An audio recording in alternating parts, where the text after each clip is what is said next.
Lõuna-Dalmaatia, Prapratno sadam.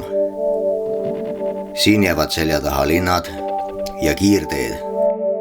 See on pääs Mljet saarele.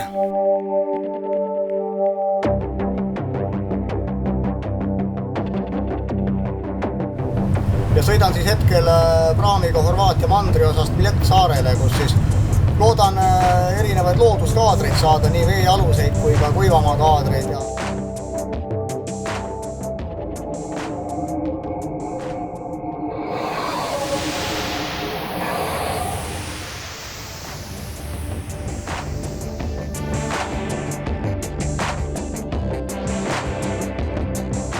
Mljet on Aadria meres paiknev saar. Pikkust on ta 40 kilomeetrit, laiust kõigest 3 kilomeetrit. Kutsutakse teda ka roheliseks saareks. Selle põhjuseks on mõnevõrra tihedam taimkate kui tema naabersaartel.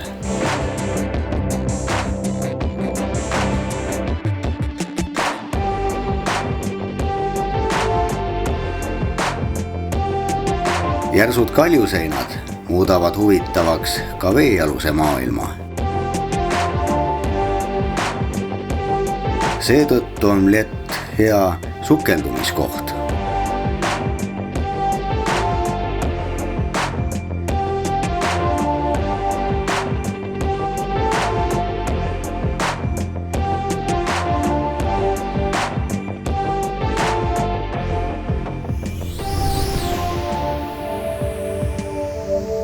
Enne sukelduma minekut tasuks aga leida peatuskoht mõnes Loorberisalus.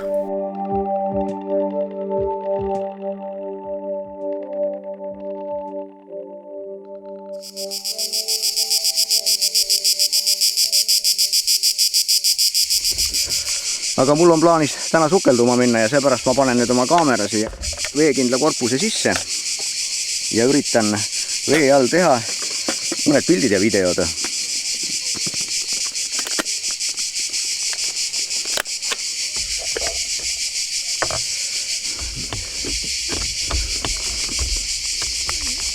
Nii, objektiiv on paigas ja väga oluline liigutus on see objektiivi kate eest ära võtta, sest muidu ootab meid vee all ebameeldiv üllatus.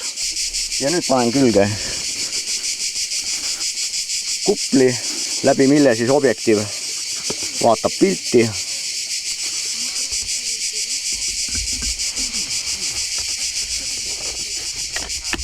Ja selliste klõpsudega käib see kuppel kinni ja kupli teen väljas kokku silikonspraiga, sellepärast et siis veetilgad jooksevad klaasi pealt maha, kui ma tulen vee alt välja.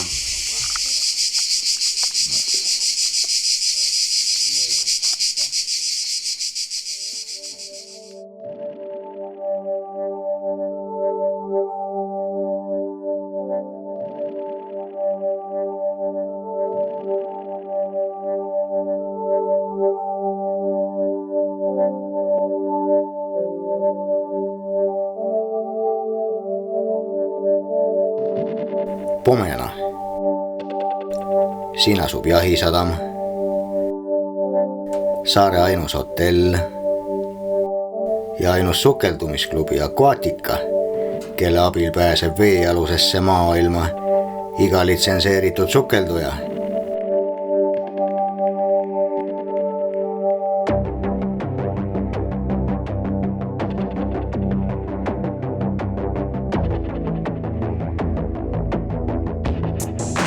Siin on alati sukeldujaid väga erinevatest riikidest.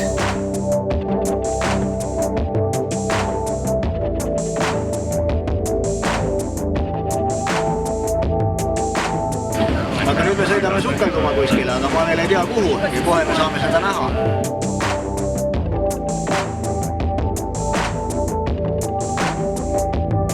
Sukelduma minnes valdab alati põnevus.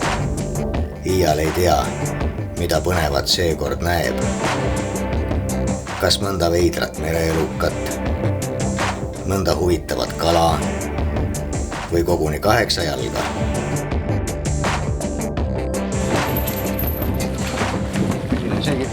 see on 1,5 kilo.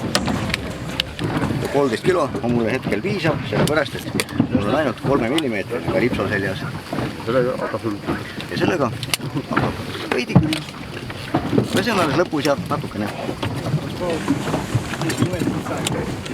Seekord anti 18-liitrine balloon, et saaks minna sügavamale ja seal kauem olla. Pole palav on igatahes, tahaks ruttu ette saada.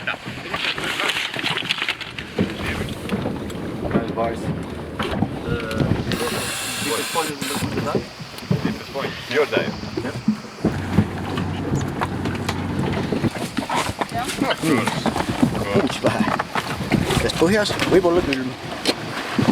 Temperature. Rookie, do you need any assistance? Nii, igasuks lamp ka, sellepärast sügaval on pime.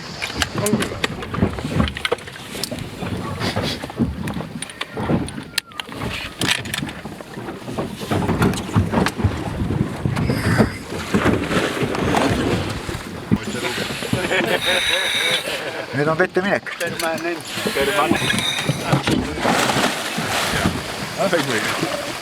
Siin on. Pida.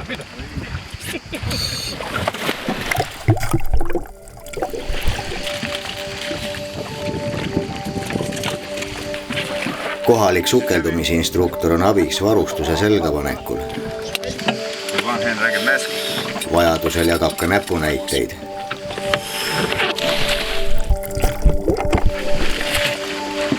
Vahel viskab ka nalja. Are you filming this? I'm on my knees again. And every time it's no. I don't know why.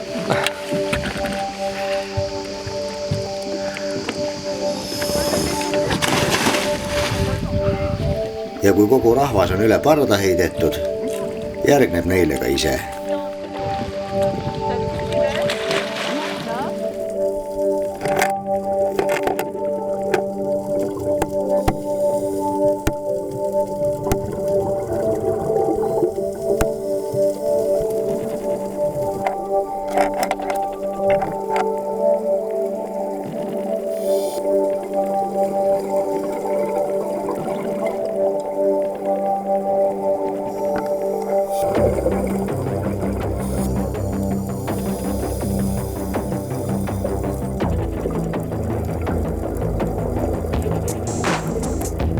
...40 sügavusel on üllatavalt vaikne.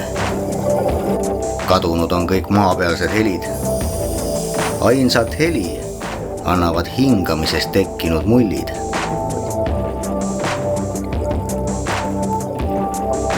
Tänu vaikusele ja rahule leidub siin jälgi ka vanimatest kultuuridest.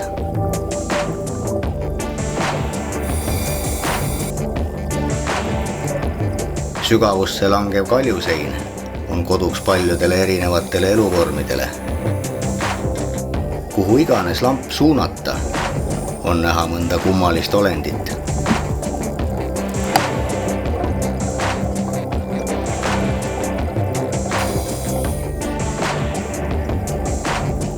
Langustid elavad kivipragudes ja tulevad sealt välja vaid öösiti, et otsida toiduks tigusi, krabisi või merisiilikuid.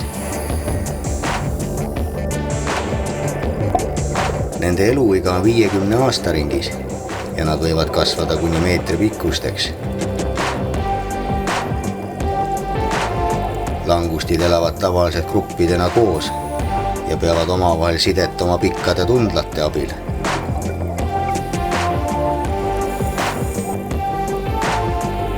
Mõnikord jäävad nad kinni kalapüügivõrkudesse.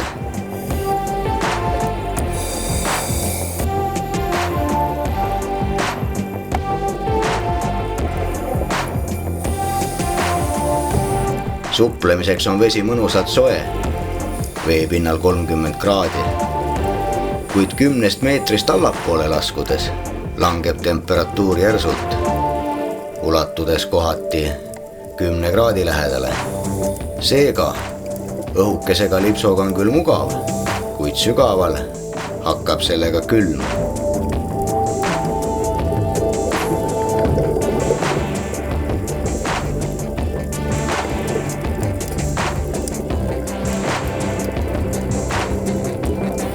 kaheksajalg on huvitav olevus, kõrgeima intelligentsiga loom selgrootute seas. Ohtu tunnetades eritab kaheksajalg endast tindipilve, et peita ennast ohu eest.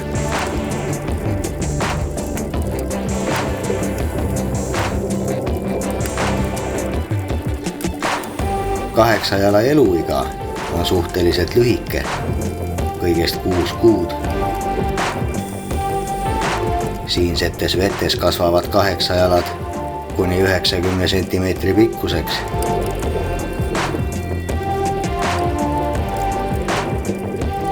Oma kodu leiavad nad kivide ja korallide vahel.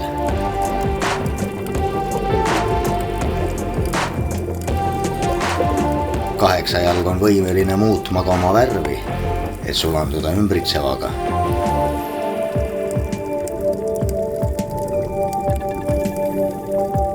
Jahti peab ta hämaras. Lemmiksöögiks on krabid, vähid ja molluskid.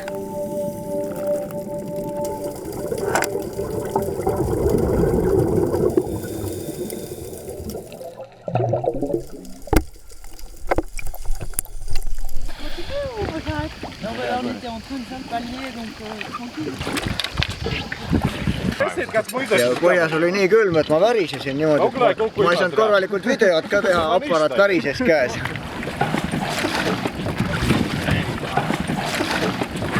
Võtan ka lipsu seljast ära, siis hakkab soe.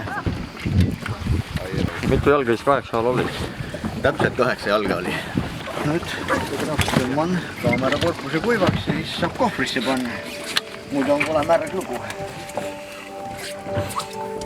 Pärast sukeldumist on alati tunne, nagu oleks midagi väga suurt korda saatnud.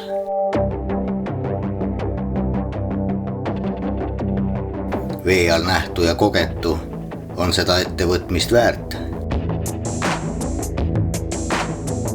Kirjuid kalu näeb siin vähem kui mõne lõunapoolsema mere korallriffidel. Seevastu rikastavad siinset sukeldumiskogemust näiteks sügavusse langevad kaljuseinad.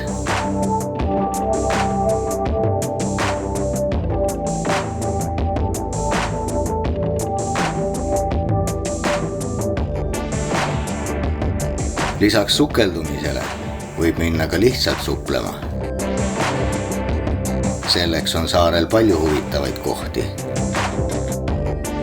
Üks nendest on näiteks Odysseuse koobas. Kujutab see endast 30 meetri pikkust veealust tunnelit.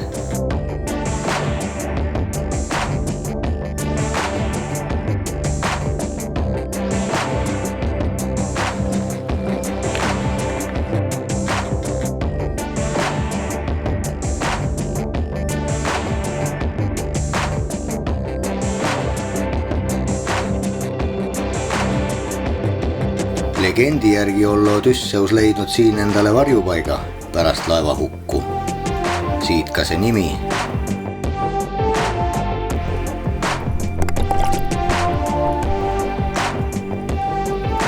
Olles lummatud saare pakutavast ilust, redutas Odysseus saarel kokku pea 7 aastat.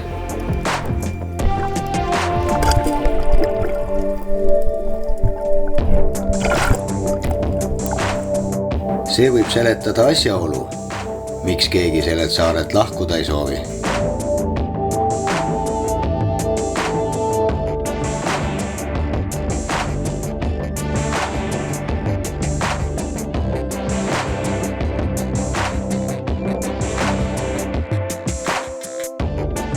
Ja selline saar asub siinsamas Euroopas.